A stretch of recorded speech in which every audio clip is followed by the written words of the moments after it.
Hello and welcome back to ParticularPixels. I'm Sheldon and these are my impressions of the Forza Horizon 3's latest update for PC. I never got around to reviewing Forza 3 Horizon for PC when it was released last year. I'd heard good things, but unfortunately not about the PC port.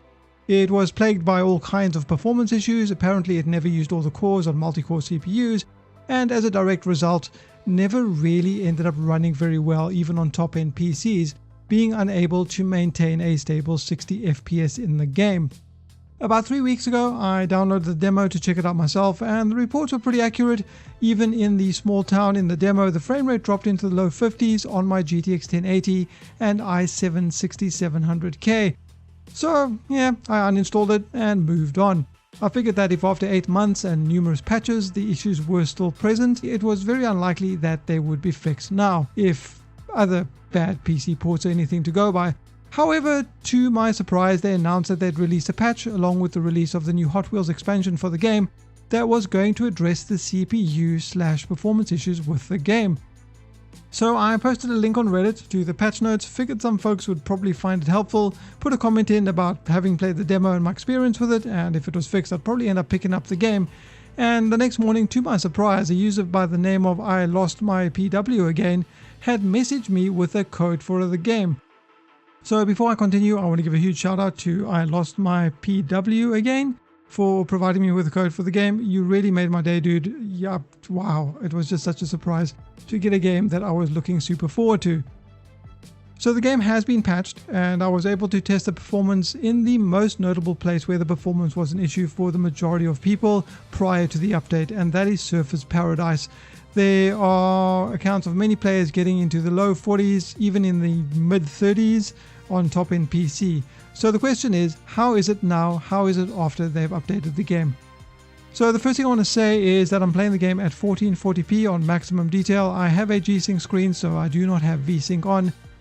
My frame rate overall is about 20 to 30 FPS higher than it was in the demo in the same areas.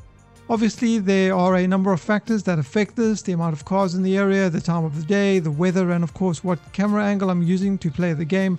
I usually play in cockpit mode, and the FPS is usually a little bit higher in cockpit mode since it's not rendering as much as it is with the third-person camera.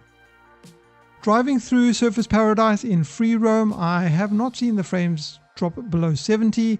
In exhibition races or championship races in the city, I've seen it go as low as 63, 65, but never below 60. One of the other races outside the city, I did actually notice similar performance at certain parts of the track as well. Not exactly sure why, where it did drop to 65-ish abouts. I haven't done extensive testing. This is just based off the time that I've played the game and the various tracks throughout the map. Again, it never dropped below 60 anywhere on the map during any race.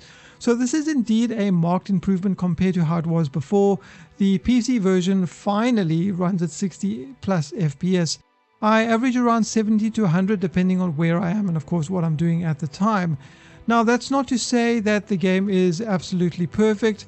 There are sections that get pretty close to 60 as I just mentioned above, which would suggest to me that lower end systems would also suffer frame drops in those areas, and it's hard to say how the scalability is going to be with lower end GPUs or especially lower end CPUs in those same areas, because that is something that I cannot test.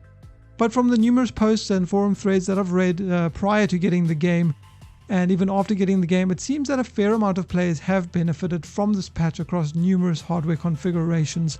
If you have been waiting for these performance fixes and you're sitting on the fence and now you want to try the demo to see how the performance changes impact you, unfortunately you're going to be out of luck, at least for now. The demo has not been updated to fix the performance issues, so it's not going to be representative of the full game. But according to, I believe it was the community manager, they are planning on updating the demo. The changes are in the works, but unfortunately there is no time frame on when that change is going to come. So yeah, that's the current state of Forza Horizon 3. Hopefully they will continue to release fixes of this caliber that will continually tweak and optimize the game, because I still think that some more performance tweaks will be necessary. The patch also added support for a number of wheels, for those of you who play with wheels. Unfortunately, it does not detect mine, and it doesn't look like it ever will. I have an old Microsoft force feedback wheel, yes, very old. It detects perfectly in Windows. It works in F1 2016, in Euro Truck Simulator 2, and a number of other driving games that I have with force feedback and everything, but alas, it does not even detect in Forza Horizon 3, which is a pity because I really wanted to try a wheel with this particular game. Another solution would have been to use software to make the game think that my wheel is a gamepad, because I now play the game with a gamepad, but that requires me to copy files into the Forza Horizon 3 directory in the Windows Apps folder. And unfortunately, it won't allow me to do any of that, even though I've set permissions and I'm logged in as administrator. But that's another story entirely for another day. Otherwise, I have to say though, it's great to finally be able to play Forza Horizon 3 smoothly. But I think that's about everything I have to say about the patch, at least. I'll probably make a video about my impressions of Forza Horizon 3, along with the Hot Wheels DLC over the next few days when I get time. But what I can say already is that Forza Horizon 3 is really good. That shouldn't be a surprise to anyone. Probably the most fun that I've had in an open world driving game since Burnout Paradise. And I look forward to getting back into it. There's just so much to do. Anyway guys, I've been Charling. Hope you enjoyed the video. See you guys next time.